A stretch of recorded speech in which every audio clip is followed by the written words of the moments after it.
Your Excellency, Hadas Ester Meitzad, Ambassador of Israel to Georgia, thanks for letting Georgia Today interview you at this very sad time. Thank you very much for giving me the floor to talk about what has been happening in Israel since Saturday, the war that was initiated by the terror organization Hamas and already cost the life of too many people. On behalf of Georgia Today Group, take our deepest condolences for those who died in this war. We're at war, Prime Minister Netanyahu said. What are the goals of Israel at this point, and what to expect at the end of the conflict? Prime Minister Netanyahu, in his statement, I believe, was very clear when he said that we are going to work to eliminate the military capabilities, the terrorist capabilities of the terror organization Hamas, to restore security to our citizens, to our civilians, and to ensure that a very clear and strong message will be delivered, not just to Hamas or to the Islamic Jihad who are working from the Gaza Strip, but to all terrorist organizations all over the world, that this event of this kind, any event, any attack on Israelis should never repeat itself. Iran-backed Hezbollah shows support to those who kill hundreds of innocent people in Israel. Is Israel ready to fight on two fronts? Israel is ready to do whatever it takes. We are telling everyone, do not be mistaken. I mean, what we have experienced since Saturday are very difficult days, extremely difficult, especially because we are facing such evil, brutality, barbarity that nobody should ever experience. But at the same time, Israel is strong, Israel is united, and nobody should mistake us, and nobody should test us in this time. And in addition to Israel's stand, we have a very strong support, of course, by the United States of America, and I think that President Biden in his statement was also the one who needed to get the message, who believes that they got the message about where the U.S., what will be the U.S. Response in a case of any attempt to escalate the situation even more. And last night, there was a very strong statement by the Quint, by the leaders of the Quint, UK, France, Germany, United States, and Italy, and again, for expressing full support in Israel's legitimacy and right to defend its people. So again, nobody should test us. Instead of condemning Palestinian militant group, Kremlin spokesperson Dmitry Peskov referred to what happened on October 7th as a spiral of violence. What would be your comment on it? I think that this is a disappointing comment. At the end of the day, and Hamas, Hamas is a terror organization. This is a well-known fact. But what we have seen, I mean, the pictures. Let's drill down a minute about what has been taking place since Saturday. We are seeing two fronts. Well, not two fronts, but two dimensions of this attack. One is firing of missiles and rockets through the entire cities at the south and the center of Israel, millions of people that are being constantly interrupted from the ability to maintain an ordinary life. And even yesterday, we saw a massive attack that took place during the afternoon and in the evening on all the major cities. Jerusalem, by the way, what was hit was a mosque, because Israel is a mixed country and 20% of the Israeli population are Arabs. So it was a mosque that Hamas actually targeted yesterday. So this is one. And the second thing that we have seen is one of the most cruel and brutal, if not the most brutal and brutal attack against civilians that I think that the world has ever seen. People in their 20s celebrating in a music festival, the most normal thing of an event that is taken here in Georgia. Almost every country has this kind of festival, and they're being butchered. We're talking about terrorists coming with automatic weapon and killing boys and girls, men and women, as they are trying to escape and to find shelter. I mean, it's a slaughter, what took place over there. At the same time, hundreds of terrorists walking from house to house in the small communities of the kibbutzim and the small settlements that are located very close to the Gaza Strip, and murdering parents, parents that hid their 10-month-old twins in the closet. The parents were murdered. The kids weren't discovered, but they spent 14 hours, 10 months old children. And they were the so-called lucky one because others were just murdered. We are seeing the pictures of the people that were taken to Gaza. We are seeing the body of a young woman who is being brutalized in the streets of Gaza, and people are cheering. We are seeing babies in the captivity of terrorist organization, babies, toddlers. I mean, I have a young daughter. The images are unbearable.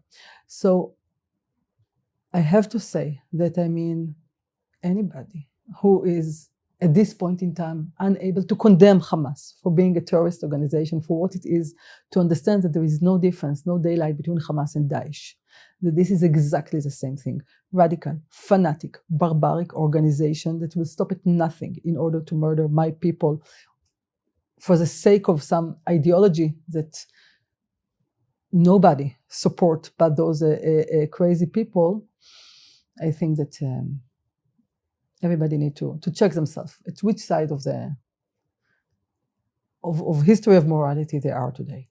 Terrorist attacks on Jewish community in Egypt raised questions on whether Israeli people who live abroad are safe or not. What would you say on your behalf as the ambassador of Israel to Georgia?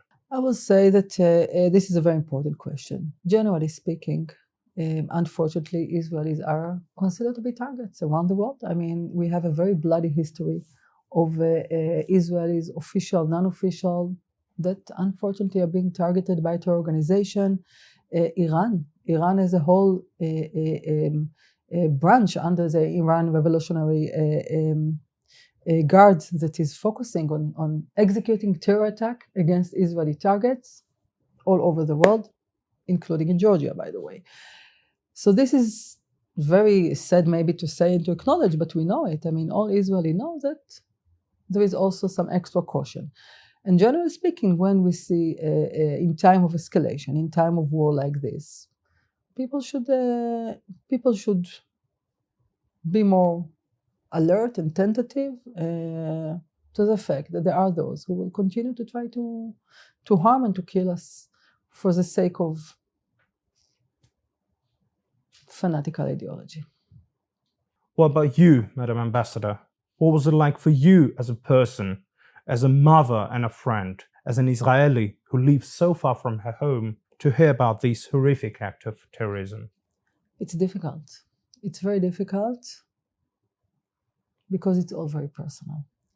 Israel, like Georgia, is a very warm society. We all know one another. So all of us are already starting to recognize names of friends and acquaintances that lost their life, whether they are innocent civilians or whether they are part of the security forces, the IDF and the police forces. That they were the front line when everything started to happen. It's not just about being a parent. I think that everybody who has a heart cannot stay indifferent to what we are seeing. I mean, I think that the world, it took me quite some time to find what is it that I feel. And I think the feel is disgust, because this brutality, this cruelty, to see 9 months old and 4 years old brothers being taken to Gaza. Does it even matter how old they are? They are children. You're right, all children, but we cannot understand. I mean, how can they deliberately go after elderly women, after children? You know, there are very disturbing images about what they are doing to the women. So to all of us, this is very, very difficult. But at the same time, I have to say that, again, and I said at the beginning, this is extremely difficult mentally to this scale of loss. I mean, it's to lose 10,000 people, 1,000 people, of a country of such a small size of Israel. The numbers are, but also at the same time, people should understand that Israel is still very strong. still very united. That what we are seeing now is mobilization of the entire society to support the communities, to support the security forces, lines of hours, because people want to donate blood. I mean, yes, we are being targeted with rocket and missiles, but still people are going to work and doing what needs to be done in order for the economy to continue to function, because at the end of the day, nobody should confuse between the fact that we are all human, compassionate, that the sites are horrible, but it doesn't mean that we fell apart. Very, very far from it. We are very determined to restore what need to be restored. Messages of condolences from the political leaders and thousands of social media posts of Georgians showing support to Israel were followed by illuminating Tbilisi TV Tower and Batumi Adrabet Stadium in Israeli flag colors. Is there anything else people of Georgia can do for Israel? First, I want to say thank you very much, because it is overwhelming the amount of support that we are receiving. And I keep on getting images of Israeli flags, not just the illumination here in Batumi, but also in different stores throughout Tbilisi. People are just raising Israeli flag, and it's in the social media. And thank you very much. And of course, your leadership. I mean, from the government side, I think that from the parliament side, I received messages of support from representative of all the Georgian society, and this is important for us and we appreciate it. I need to say that this is not going to be an easy or short war. It will last, we don't know how long, but it will. But we are prepared for it to last as long as it takes, and we will need Georgia to keep on standing by Israel and not to forget what has been happening here and how it all started. On a Saturday morning, 6:30 a.m., by a massive infiltration of terrorists to slaughter people in Israel, together with a widespread indiscriminate firing of massive power on Israeli cities. So I need Georgia to keep standing by Israel and not to be confused and not to try to make it into a two-side stories. This is not a two-side story. The point of these questions, this sixth question, was if there are any humanitarian aids needed at that moment. No. I mean, Israel is a rich country. I know that there are people all over the world that are donating or collecting, and it's lovely. And it comes, I think, because people want to do something to show their support and solidarity. But there is no official appeal. No, Israel is capable of taking care of all its needs. Unlike most Georgians, some consider Hamas not as a terrorist group or organization, but as a liberation force. What would be your message to them? My message to those people are that it varies between being brainwashed, extremely confused, or anti-Semitic.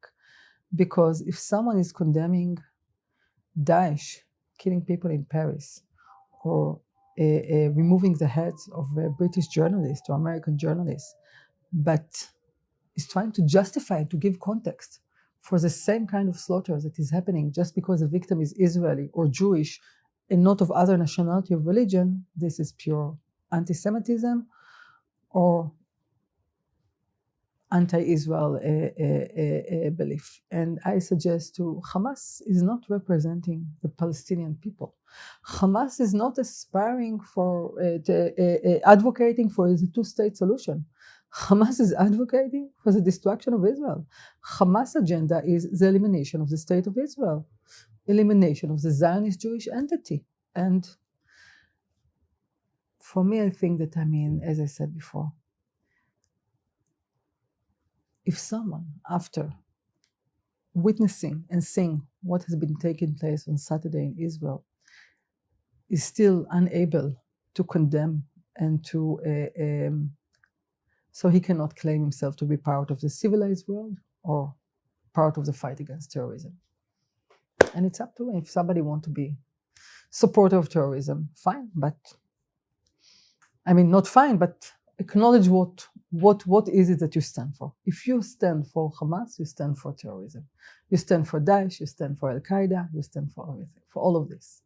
Before we finish, what would be your message towards the people of Georgia and towards those Israelis who live in our country? My message will be to the Georgian again. Thank you for your support and keep standing by us. And to my Israeli community, we are talking, we are in touch. Of course, we are all sharing the same as we said. I mean, it's not easy to watch your country from while living in in another country. But we are strong and we are together. And we will overcome. It will leave scars, no doubt, but we will overcome this. Madam Ambassador, thank you so much for letting us interview you. Thank you very much, Erekle.